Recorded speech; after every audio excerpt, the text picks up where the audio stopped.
class. Hello, everyone. Thank you so much for joining us today. The voice that you're hearing is Stephanie Manor, and I'm here representing Blue Moon Studio, and we are going to be making some beautiful jewelry together. So on your screen, you can see some bracelets that we're making with real pressed flowers. These are dried and pressed flowers, and they are encased forever in UV resin. So UV resin is really the star of the show, and it is a very easy to use material. And you may hear the word resin and think, oh gosh, this is hard, but it is so easy. And I'm going to show you exactly how to do it, all the ins and outs, all the tips and tricks, and everything you need to get started making bracelets and jewelry and earrings and pretty much anything you want with this material today. So let me make some space here.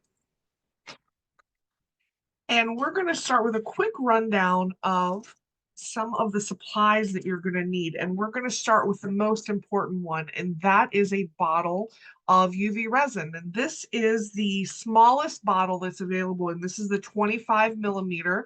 You can kind of see the size of that.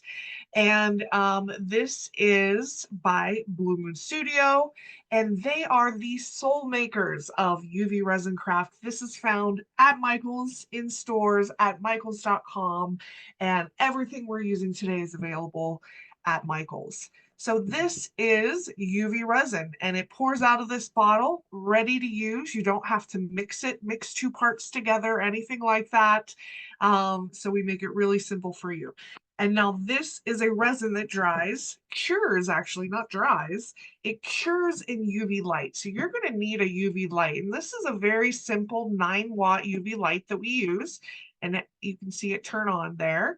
And it also will cure in sunlight. If you are crafting during the day, sunny day, you can put that on a sunny windowsill and it takes just a few minutes. And here are some of the flowers that we're going to be using. And like I said, all of these flowers, everything is available in the jewelry making department at Michael's. And so we use these flower mixes. It has a bunch of different flowers in there. There's some greenery. So we're going to open that up and show you what's inside. And then you are going to need some bezels. These are bezels. It's like a jewelry frame. And so lots of different bezels out there. This is more of a pendant bezel. See how thick that is? This is the one we're using today. You can see the difference in width there. So lots of different bezels available. So we'll show you how to work with this. And then we're also going to show you how to create your own bezels out of wire. So here's an example of something that we are going to make out of wire. This is 22 gauge wire. You can use whatever color that you want. We'll show you how to use, how to make that into a simple, very delicate little charm. Finally, we have some other random things here. I have this tape that we're going to be using. I'll show you how to do that. We have a wood stick. You're going to need a little drill, maybe some tweezers. You're going to need some scissors. So lots of different things here available for you to use. If you are brand new to UV resin, I suggest grabbing one of the kits. They are great because you get a little bit of everything, and it shows you how to do it. So let's get started here. We're going to start with this bezel, and we are going to use this tape here. Now, this is a special polyester tape, and it's made for resin crafting. And so you may say, oh, that looks like mailing tape. It looks like mailing tape, but it's different. It's a lower tack. And so you can see this is sticky side up. And I'm going to stick my bezel down to that and press down. So I really am making sure that the tape has made contact with all the bottom edges. And I'm going to flip this little edge up. That just gives me a place to put my finger so it doesn't constantly stick. And let's zoom you in a little bit here. Okay. All right, so these steps that I'm showing you are actually the same steps that you would do to prep any bezel, whatever shape it is, whatever depth it is. So you want to stick it onto some tape, and then you go in with your resin straight from the bottle, and we want to create a first very thin layer. So I'm going to place a little bit of resin there. You can see no bubbles, and you want to go in with a wood stick, a toothpick, something like that, and you just want to like bring it to all the edges. So we do this first step and cure it so that anything we put on top of this is just, that's like when the fun playtime starts. That's when like the design time starts. This just makes sure none of none of the resin that we're going to put on top is going to seep out along the edges. Also, I always keep a paper towel off here just to the side to wipe off my stick in between, so I just don't set that down and get resin everywhere. Okay, so just that simple. We are going to bring in the light and turn that on. So I'm going to cure this for 1 minute. When I hit this button, the lamp runs for 1 minute, and then it has an automatic turn off after that. And so for this sort of pre-cure step, 1 minute, that is all that is needed. If we were doing, a final cure, if we would have added stuff to the resin, we need to cure it for longer, but I will handle telling you about that when we get into some of the later steps. So 1 minute pre-cure is all we need. If you were to be doing this on a sunny windowsill, you might need 2, 3, 4 minutes out there. It really just depends on how sunny it is, where you are in the world, and that kind of thing. So just remember that UV resin needs UV light to cure it. And so there are a couple different kind of resins out there that you might be familiar with. And one of them is 2-part resin. You see people mixing 2 parts of things, and it's very, very scientific because you have to have exactly the same of part A and part B. This is not that. This just pours out. We're ready to use it. Okay, so that went under for 1 minute. I just want to show you that is no longer liquid. That is now hardened, and we're ready to create on top of this blank slate. And what we are creating with, as you guys know, is all sorts of different dried flowers. So lots of different dried flowers for you to choose from. You can also dry your own flowers. You just want to keep in mind that, you're making jewelry. Jewelry's small, so you want to use small things. So this is what it looks like in store. I've taken some of these out and put them on a little tray just so that we can see. Now keep in mind, these flowers are very, very delicate. They are, here's one of the branches.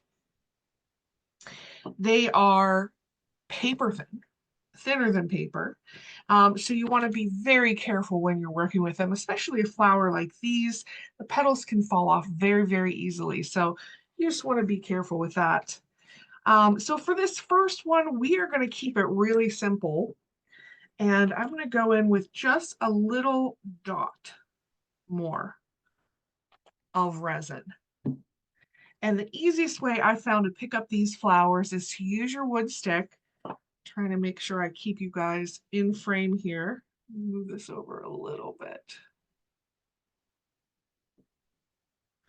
Is to dip your wood stick in a little bit of resin, and that helps you pick up something. Let's pick this one. You just want to set that, gently patting that down. Just really, I'm making sure that I don't have any air bubbles underneath that. I'm going to put one more flower. I'm going to pick one of these purple ones over here and just overlapping slightly. And this is where you get to bring your own creativity into it and decide what you like. Okay, so that is a little hard for you guys to see because I am on a blue background. Let me talk about that blue background. This is actually a silicone mat that I'm working with here. And to make it a little easier for you, before I even cure this, I'm just going to pick it up so you can see what we have going on. Put that on a white background. All right, so you can see just very simple, 2 flowers overlapped.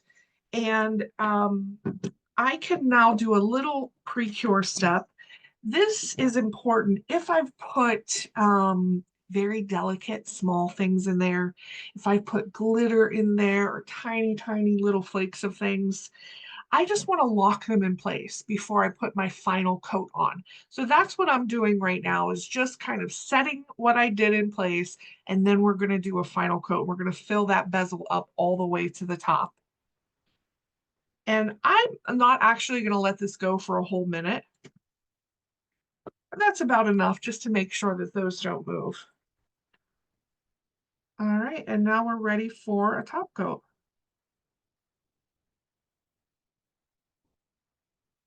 So I'm going to start with a little bit. I can always add more, drop by drop, but I want to go in with my wood stick and just make sure I'm bringing it to the edges. This will self-level itself, but I just want to encourage it to get to all these edges here.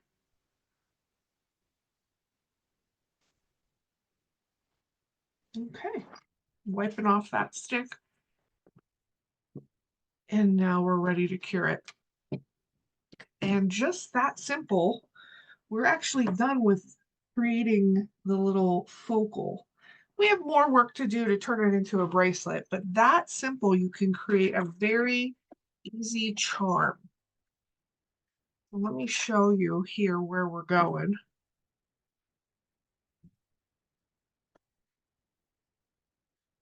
So here's an example of one of the bracelets. So the charm is in the center, and you'll notice that it has two connection points, which we need to actually drill out from what we've done. And then we need a small length of chain here and a small length of chain here to create our bracelet. Now, of course, the design possibilities are endless. You do not have to follow this, but this, I'm going to show you how to do this, how to get a focal piece in the center of a bracelet that you're creating. All right, so I'm going to scooch this off to the side a little bit here, and we are going to start with the bracelet creating. Let me move this white piece out of the way. I'm going to let that go for another minute under there. And here is my chain. This is like a paper clip chain. And depending on the size of your wrist, you're going to want about 3 to 3.5 inches on each side. So you can measure that to be exact. I am going to eyeball it here and say that I want to cut it right here. So you can cut through this length of chain. I am going to open this last link like a jump ring. See that? And let's do that again. Now, if you are measuring your wrist, let's say your wrist is 6.5 inches, you want to keep in mind that you will be adding that charm to the center, which is about an inch, and you'll be adding jump rings and a clasp, which is about 3/4 of an inch. So let's say if you have a 7-inch wrist, minus 1 inch, minus 3/4 of an inch, that's how much chain you need. All right, so we've got our chain prepped, and we have some findings here that we're going to use. Just a simple lobster clasp jump rings, and here's our charm, all done. So simple. So you just want to remove it from that tape. The tape's a lot stickier on the removal, and that's one of the benefits of using a tape specifically made for resin crafting. All right, so we actually have to cut off this little loop here. So that loop is made for hanging.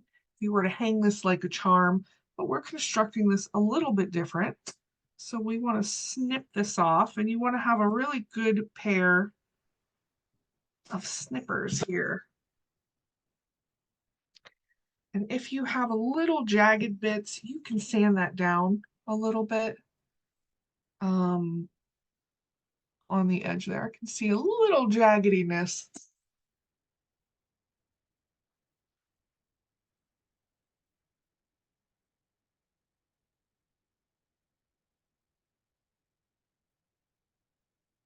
Okay, so this is going to go like this. We need to have some holes on the side to make that happen. And that is where this tool comes in. So this is a basic hand drill. It twists like this. This has a 1.5 mm drill bit on it. There's lots of different drill bit sizes available. And now I just want to decide. I think I want to do it that way. I don't know. That way looks kind of cute too. Maybe I'll do it that way. Yes. So I'm going to drill here and here. So you want to set your drill bit exactly where you want and start twisting. Hey, Stephanie, while you're doing that, someone asked in the chat, how do you keep the flowers from floating to the top? You keep them from floating from the top, floating to the top with that extra pre-cure step that I did. So I kind of set the flowers with just with one drop of the resin, and then I cured that before I added all of the resin to the top. And so that sets them down and tacks them down so that they won't go anywhere. That's really the best way. And that keeps any of your other things that you're putting in there from floating as well. Beads or glitter pieces. All right, so you can see it gets through there pretty easily. Just a few rotations of that. And you will have some little dust here. But now we have two drilled out holes. All right, so let's get some jump rings.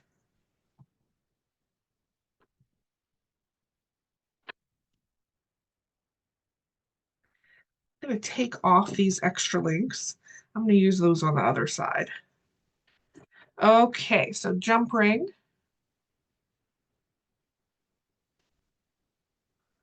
I think I'm going to use actually one size up. This is about a 4 mm jump ring. This is where it really comes in handy to have a bunch of different sizes because I'm not sure this size is going to get through where I drilled that and get wrap around. So I want to kind of upgrade to something bigger. This is a 6 mm jump ring.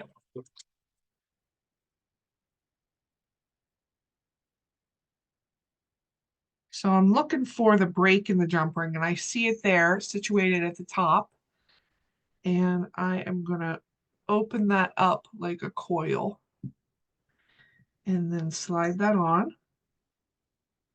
And before I close this, add the last link of my chain. Close it up. All right, we have one side. And then let's connect the other side.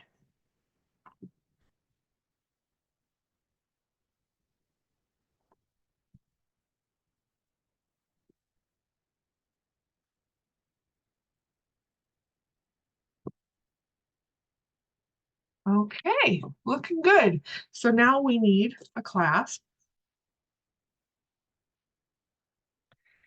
And here I'm going to add these links to this side here. And I'm going to use my smaller jump rings on this side. So adding that open link and a closed jump ring. I'm going to close that up. Let's do the other side first.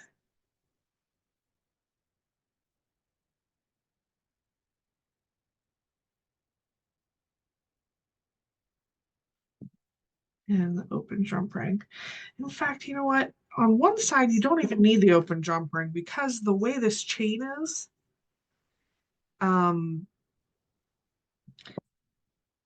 you can just attach you can use the last chain link to grip the clasp onto. Do you know what I'm saying?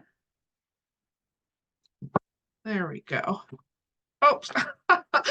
And my jump ring failed. I must not have closed that all the way. Let's reattach that.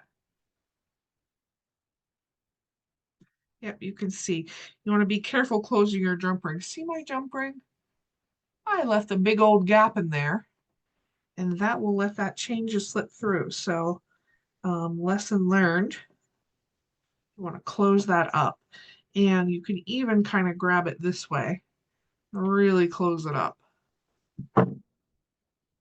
Okay, so what I was trying to explain, not in good words, is that this lobster clasp can just grab onto the last link of your chain. So you actually don't need that extra jump ring here. There you go. But that kind of completes it. All right, and there's our first bracelet using a bezel, which we have converted into a connector with two sides. Beautiful, very nice. Thank you guys for joining us live. You can always find us on michaels.com in the classes and events page.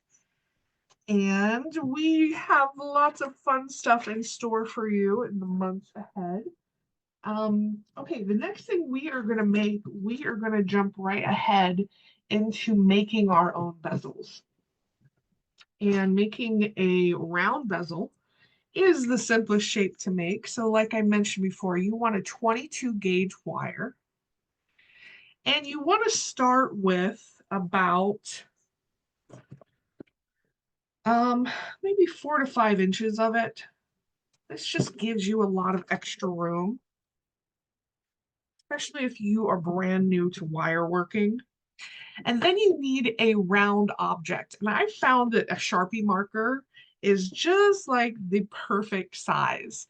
So you want to take your wire and place it around a round object and twist it around until the ends bypass each other, like that.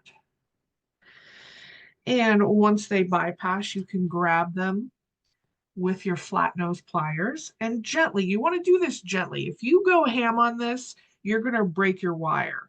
So I'm gently grabbing them and twisting them so that they will stay. And slip it off, and this is what you have. So that's sort of step number one, is creating your circle and then gently twisting them together until you have two ends. So these ends, one of them, I like to put them in like the 3 o'clock position, okay? So one of them is just gonna get cut off. One of them is gonna turn into a loop. And we make a lot of loops in our classes, but usually we show you a basic loop. This is a little more along the lines of, it's called a wrapped loop. All right, so for any loops, you need this tool. This is a round nose plier. You can see the ends are like cones, and this is for making loops. So to do that, usually when I do a basic simple loop, I'm starting at the end. Here for a special wrap loop, you start close to your coil. And you want to flip this over your coil and kind of go around your coil, start to go around your coil. See how I'm going around? This piece, he's like, forget about him. That's like gonna get cut off. This is the piece that we care about. So we flipped it over and went around. And now I wanna kind of hold this, and you can grab with your fingers and finish that wrap around until you have this. And now we just trim. We're going to trim both of these because we have coiled that together. It is not going anywhere, and we don't need these extra bits. So we can just trim them right off. And you do want to trim them as close to the base as you can. Get these out of the way. And then you can go in with your flat nose pliers. If any of those are sticking up, you can kind of like, fix those a little bit so that they aren't poking out at you. That is how you make a wrapped loop bezel, I guess we can call it. And the only thing that I would still suggest is you want to try to make it so that your loop is very, very flat, because our next step is, of course, to add resin to this. So to do that, we are going to use our tape here again. So let me cut another piece of tape.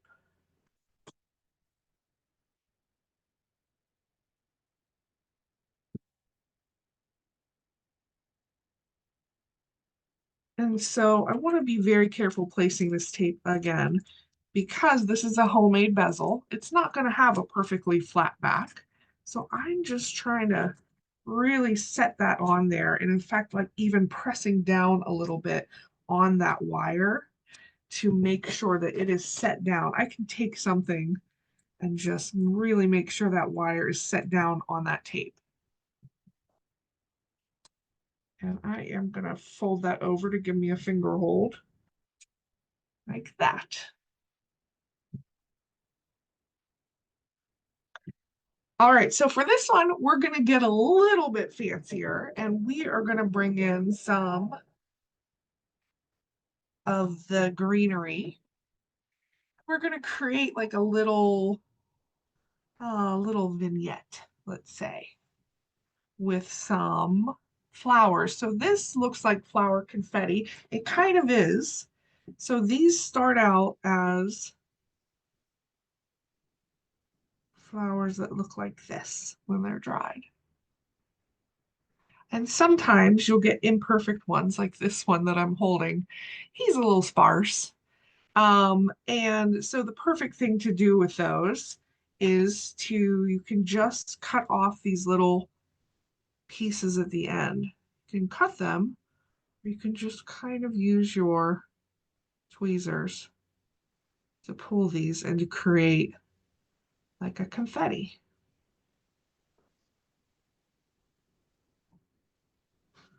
And I'm just being as gentle as I can before I rip these out.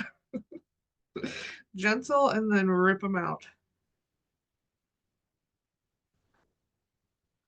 And just kind of placing those down so that I have flower confetti. This is super fun to work with. I'm going to show you a few pieces made with this, what I call flower confetti. Here is a gorgeous earring that we made in another class. This is obviously a rectangular bezel. And we made those like an ombre effect with the tiny little flower confetti, kind of more concentrated at the bottom, coming up to the top. This was a special class that we did that showed some techniques in UV resin and in polymer clay. So this little topper was made from polymer clay.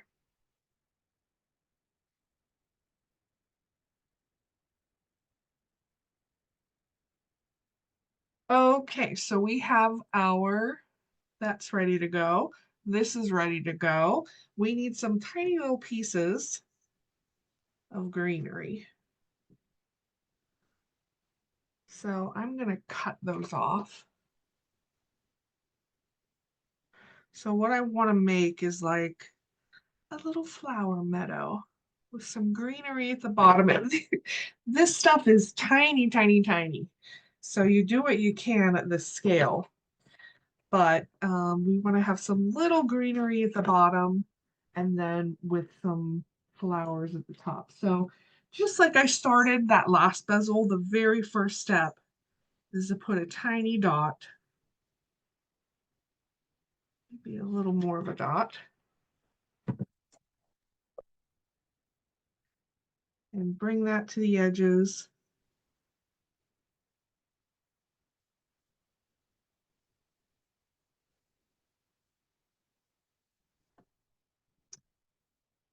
And pre-cure.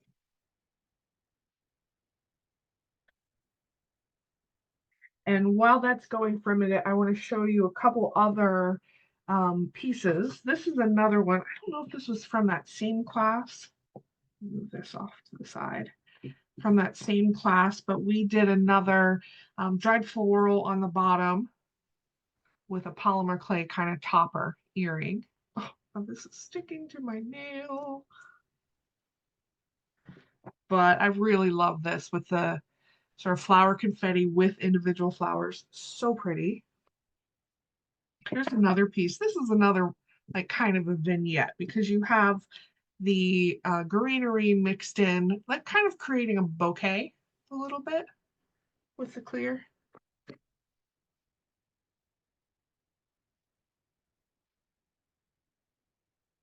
All right, that's gone for almost a minute. I think we're ready to work with it. So putting just one little drop on there. Dipping into that to place our greenery here at the bottom.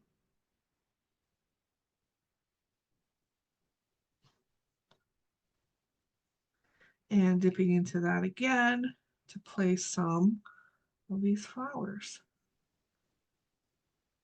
And you can really take your time in this step.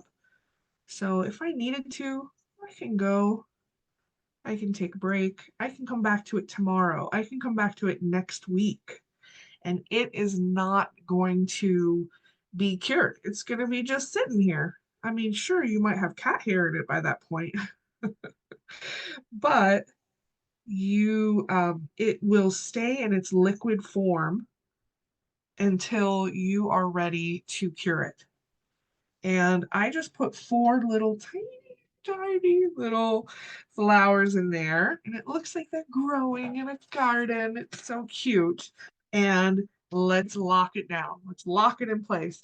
I am going to add a very thin top coat to it just to cover over. We want to make sure whenever you're using flowers, you do want to make sure that they are covered, because you are going to be wearing this maybe on a bracelet. It's going to be swinging around and hitting things. So you want to make sure that they are fully encased in the resin, and it's going to last you forever. So I'm going to let that go for a minute, and then we are going to do a top coat, a slightly domed top coat, and we'll see how that works. In the meantime, let me continue with showing you some goodies that we have here. So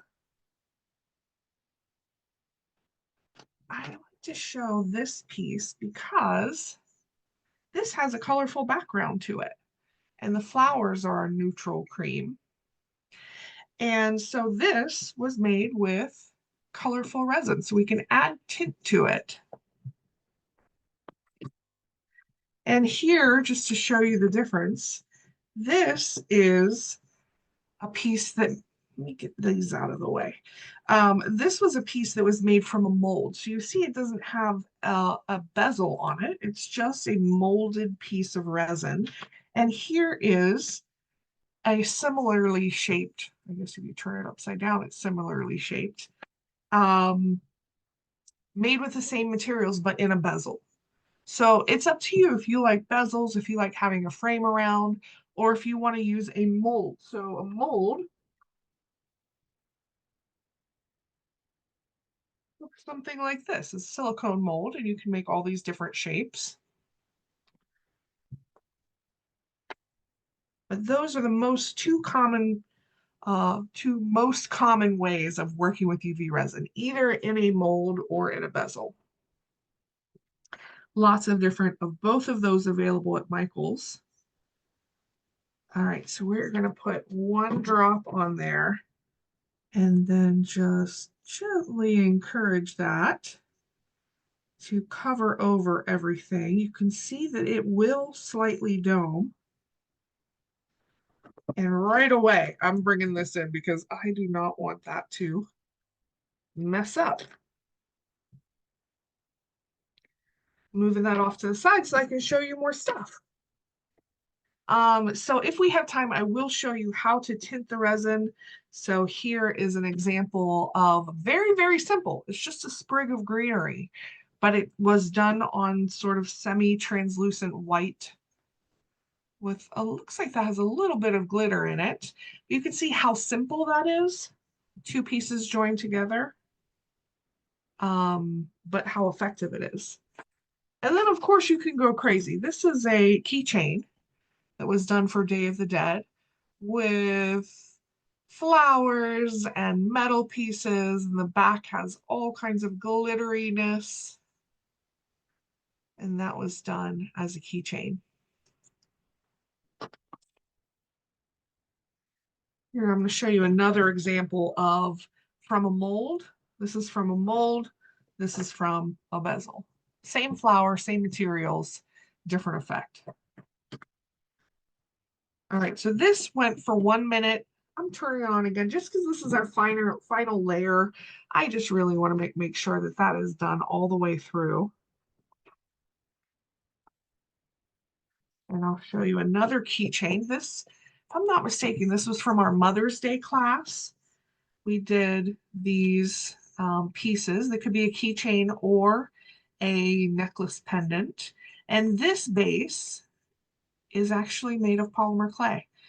So we did the polymer clay, then it was like we decoupaged with flowers on top of it. So another way of using the UV resin, you're creating a shiny top coat on top of another material and using that to add flowers.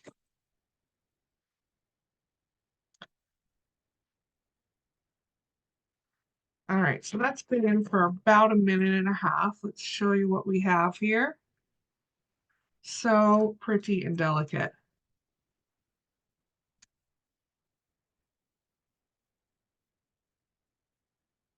I'm gonna bend that back just a little bit because I bent that forward. But oh, it's so cute. It's so tiny. And the other thing that you can do is you can flip it over and add another drop on this side just to kind of give that a little more of a dose. But that is not needed. How cute is that? I just love this. All right, you guys still with me? Thank you guys for joining us live. If you have any questions, do put them in the chat. We will try to answer them for you. And I am going to move on to another bezel piece here. And for this one, I do want to show you how to add that colorful background. So as we started all of the rest of our pieces, we do want to start with our resin tape.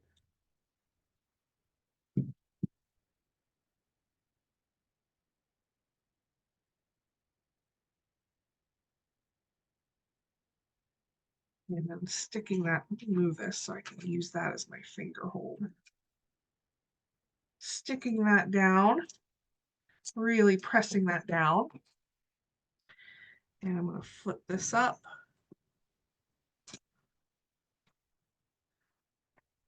Okay, so whenever you need to tint the resin, you are going to want a silicone bowl. And you can see a lot of the things we use with this are silicone, and that is because cured resin does not stick to silicone. So I'm going to add some resin into the bowl.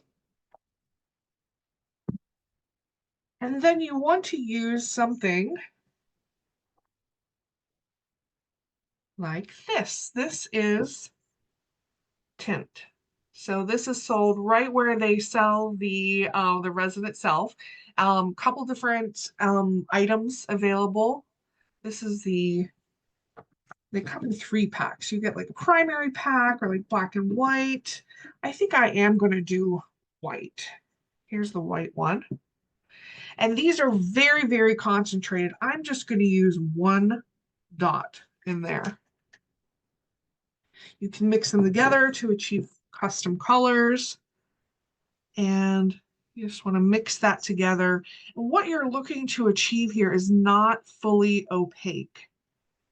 You do not want to use the tints excessively because that will make a fully opaque mixture here, and that will prevent those UV rays from reaching through, and your pieces may not cure.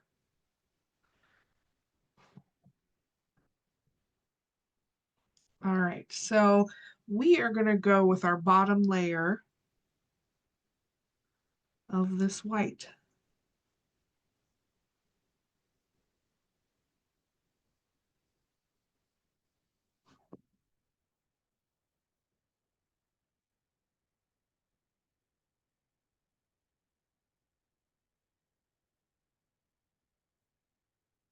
And I got a little bit on the bezel itself. The time to deal with that is when it is still liquid. You can just wipe that right off.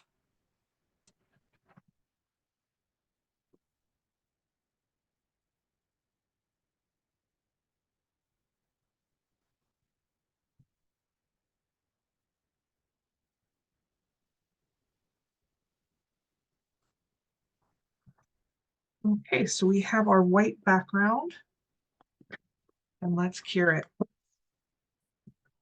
So I kept that really thin, and I kept it not quite opaque. Those 2 things will really help you get the results that you want. If the rays of the UV light cannot reach through your piece to all parts of it, it's going to stay liquid, and you may run into where the center of it is liquid, but the outside is cured. So just be careful. You don't want it to be too opaque.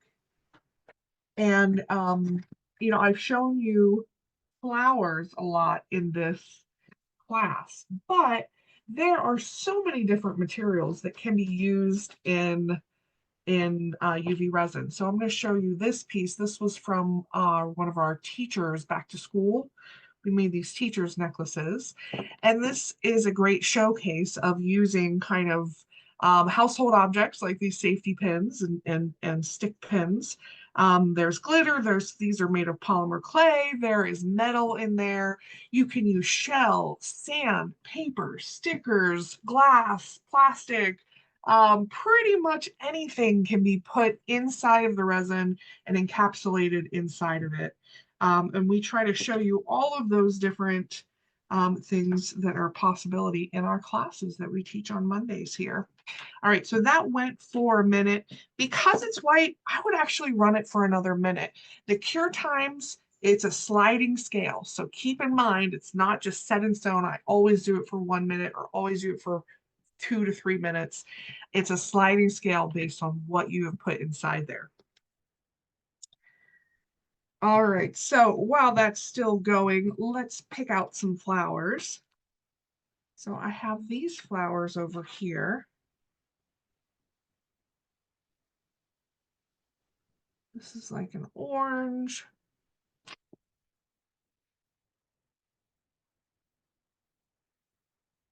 I kind of like this. This is like a very light purple. I end up doing that.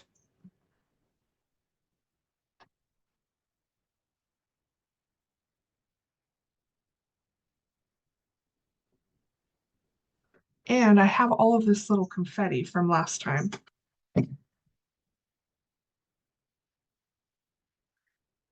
Maybe that's what we'll do. I want to use this to create kind of like a frame around, and this looks absolutely beautiful with a clear.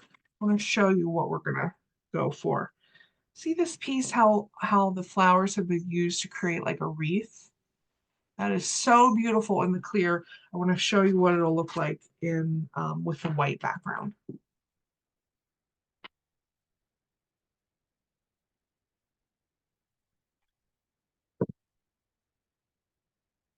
All right, so we're going to put some clear.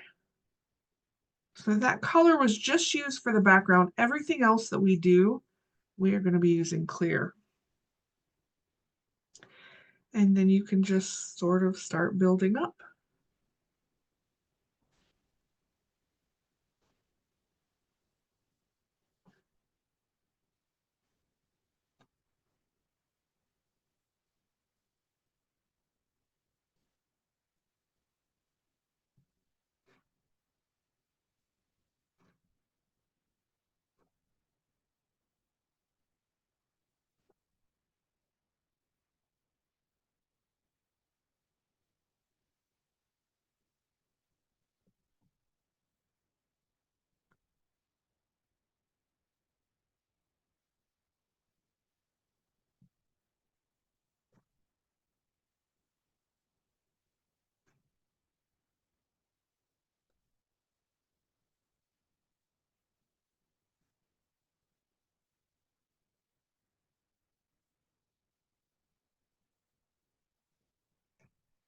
And like I said, you can take your time in this step and exactly how you want it to be.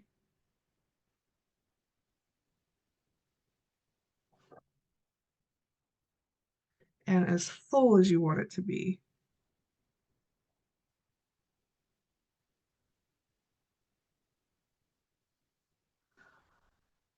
Very nice.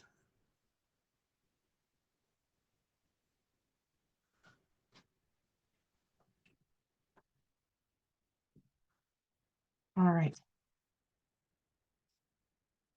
And one last look before we bring that light over. What's going on over here?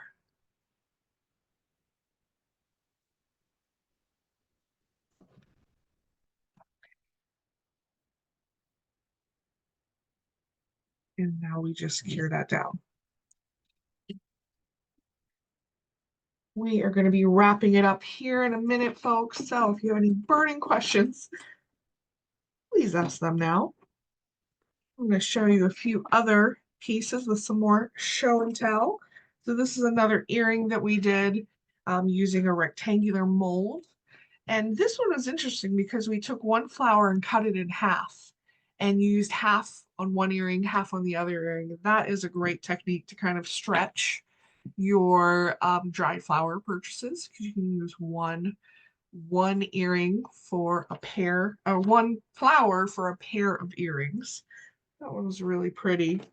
I also love this little charm that we created. This is from a mold, a little butterfly mold, and we put the flowers in there and then backed it in white, and that just really makes those flowers pop. That one is so pretty. So that went for a minute.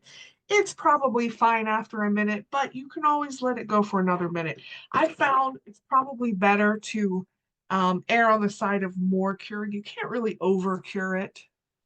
So I just really like to make sure that it is done.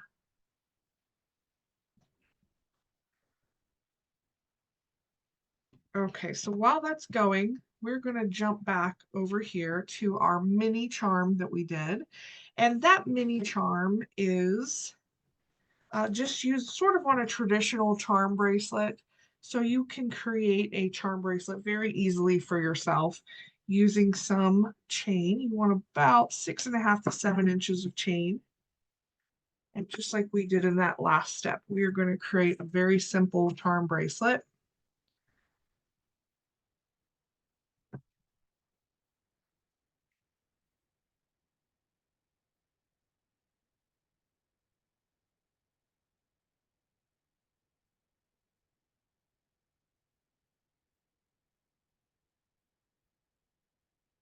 Finding the end link and use that to add our clasp on, and clasp of your choice. This is a little mini lobster.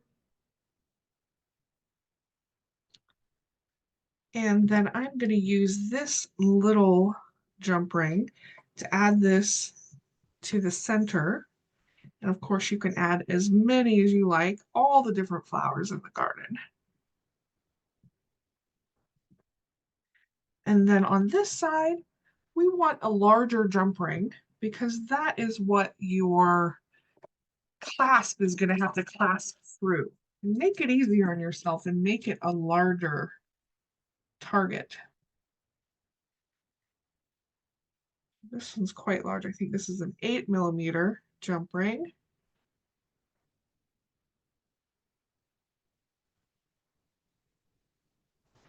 There we go. And then your lobster clasp can just grip onto that very easily. And you have a sweet little charm. There we go. All right, so let's see what we have going on here.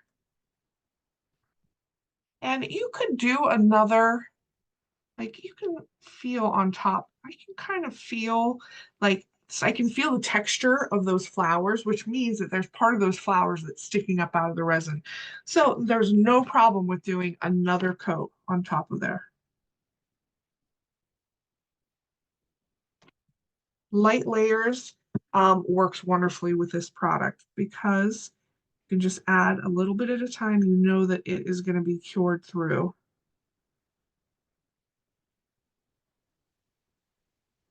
So just bringing that to the edge and putting that under the light. Hey, All right, Stephanie, guys. Yes. while you're doing that, someone's asking, when are you going to do a class using soft resin? Oh, that's a good question. That's a good question. So, if for those of you that aren't familiar, what she's talking about is, so this resin that we've used in this class is a hard type resin. That is the type of resin that is used in 95% of resin projects that you see out there. It is the thing that makes hard resin. But there is another type of resin that we sell, and it's called soft resin. And when it cures to the texture of a gummy bear. And unfortunately, I don't have any examples of it at my fingertips. But it cures to a gummy bear consistency. And I will definitely show you how to use that in the next class. So stay tuned and we'll show you how to use that. All right, so we did another coat on top of this. Let's peel that off. And you can see our very sweet little cottagecore, dare I say, cottagecore type charm. So cute. All right, guys, we are wrapping it up. I want to thank you guys for joining us. I hope that this class was helpful for you to remove some of the fear, any barriers that you have to trying jewelry making or trying jewelry making with UV resin. You can see how simple it is to create something totally custom to you.